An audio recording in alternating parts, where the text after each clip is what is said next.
Misalkan nih, saya menyiapkan percakapan bahasa Arab. Kamu menyimak, lalu kamu bisa menangkap informasi di dalam percakapan itu.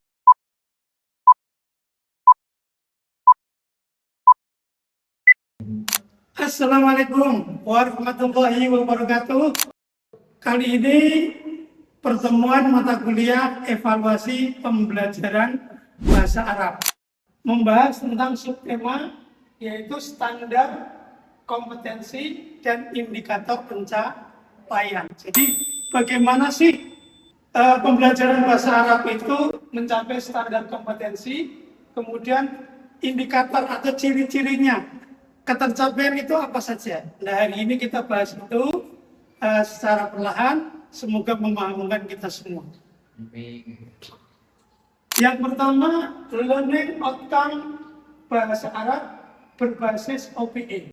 Jadi luaran atau hasil pembelajaran bahasa Arab berbasis OPE. OPE itu ada ketercapaian hasil.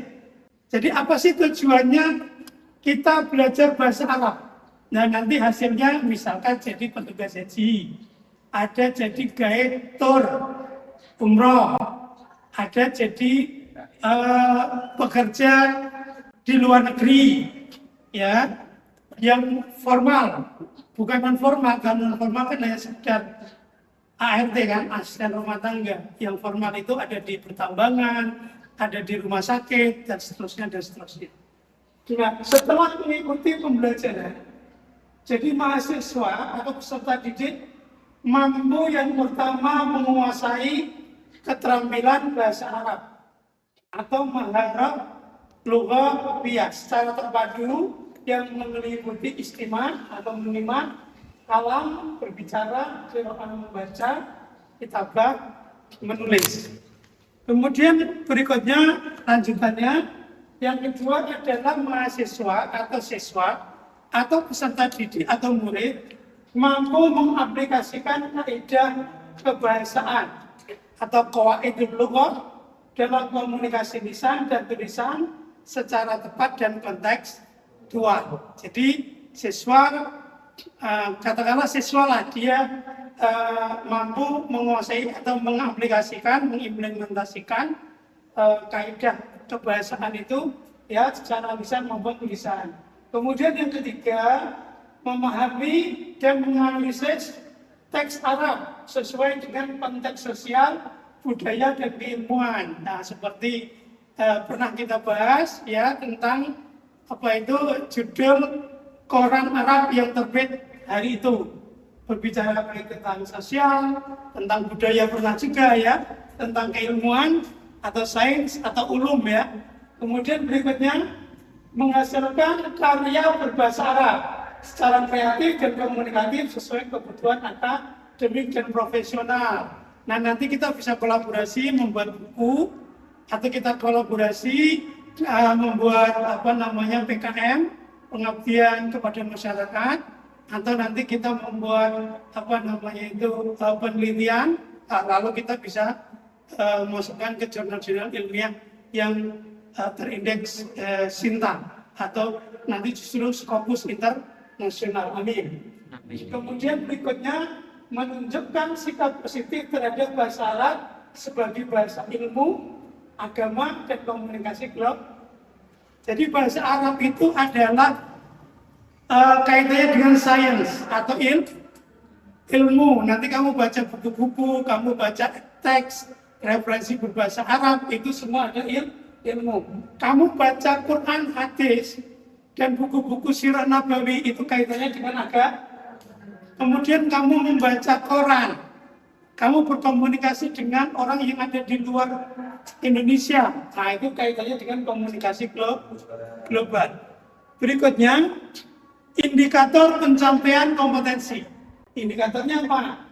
Nah, kalau indikator yang terkait dengan maharah istimah atau menyimak, itu mengidentifikasi informasi umum dari audio bahasa Arab. Misalkan nih, saya menyiapkan percakapan bahasa Arab, kamu menyimak, lalu kamu bisa menangkap informasi di dalam percakapan itu. Nah, berikutnya menangkap ide pokok dan detail dari percakapan sederhana hingga menengah.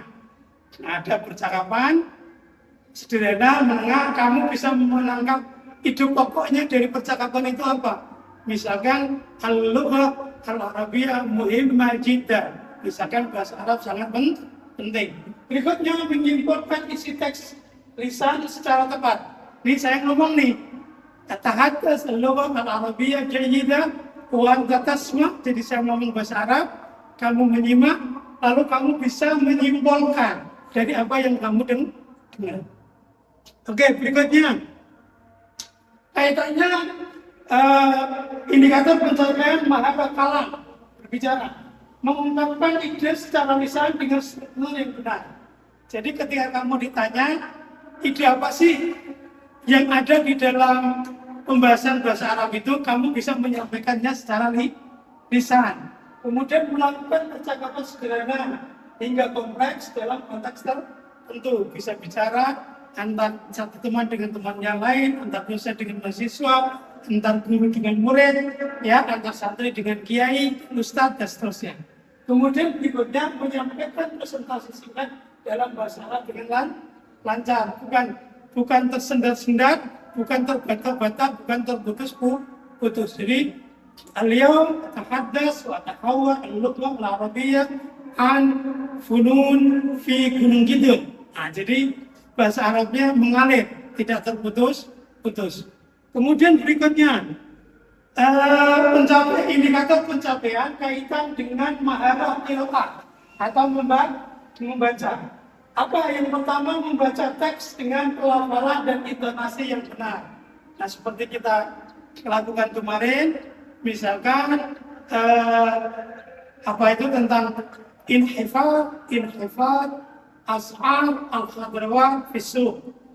Terjadi penurunan harga sayur di pasar. Jadi pelafalan dan intonasinya benar. Inhifad, sil, al-khadrawat, fisuq. Kemudian berikutnya menemukan ide pokok dan informasi inti dari dalam teks. Kamu dikasih teks, kamu baca, kemudian kamu bisa menentukan pokok dari teks yang kamu baca itu. Kemudian selanjutnya menganalisis makna teks secara kritis. Misalkan tentang hadis tertentu, misalkan hadis tentang nahi mungkar, dilakukan penalaran kritis.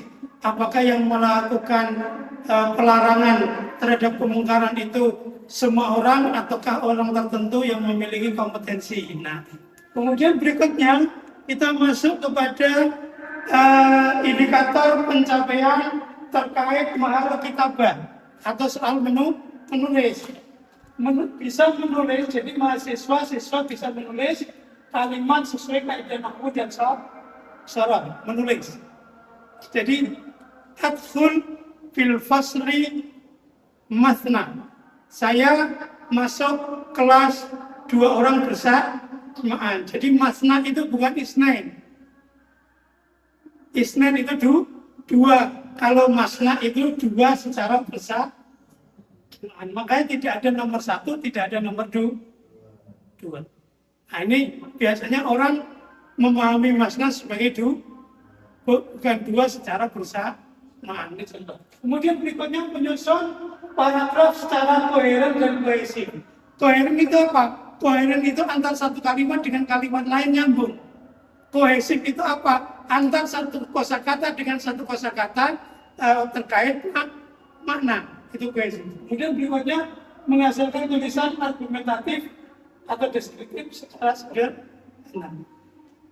Mohon maaf. Jadi kalian bisa menuliskan tulisan, ada argumentasinya, ada narasi deskripsinya. Kemudian yang terakhir ciri atau indikator pencapaian terkait qawaid atau tata bahasa apa? Mengidentifikasi struktur nahwu dan sharaf dalam teks. Misalkan nahwu nih, nahwu posisi dalam kalimat, dia fi'il, fa'il atau maf'ul. Dia kata kerja atau subjek atau objek. Atau misalkan kaitannya dengan sorof. Misalkan ini mudhari atau amal. Ya'mal atau i'mal. Kalau ya'mal mudhari, kalau i'mal amal. Kemudian berikutnya menggunakan kaidah secara cepat dalam komunikasi. Jangan sampai salah. Kamu mengatakan objek kamu dengan dhamma. Ya. Akulu Allahmu, misalkan. Aku makan daging. Allahmu posisinya sebagai objek, maf'ul bih, kamu baca dhamma. Nah itu berarti kaidah secara bahasa tidak tepat dalam komunikasi. Atau mengoreksi kesalahan berbahasa secara mandiri. Nah, jadi, oh ini aku salah. Oh ini aku yang benar seperti ini. Karena namanya mengoreksi. Saya kira itu yang bisa saya sampaikan. Ini saya buat tabel ya. Jadi kenapa saya buat tabel? Nah, ini memudahkan pemahaman. Sebetulnya isinya sama tadi, memahami teks lisan, ya kompetensi indikatornya, tapi ini lebih simpel. Jadi tabel membuat daya tangkap lebih simpel, lebih cepat. Nah. Kemudian yang kedua tentang maharul kalam ya, dari saya buat dalam bentuk tabel juga. Ya, kemudian berikutnya maharul qiraah, nah ya, kemudian berikutnya yang keempat adalah maharul kitabah, menulis, dan yang terakhir tentang tata bahasa. Ini jadi kompetensinya sama seperti tadi, menguasai kaidah bahasa Arab, struktur musyarah, kaidah dalam kalimat, koreksi kesalahan. Evaluasinya ada tes objektif, ada tes subjektif, ada editing test. Nanti ini bisa kita diskusikan berikutnya. Saya kira pertemuan kali ini cukup. Assalamualaikum warahmatullahi wabarakatuh.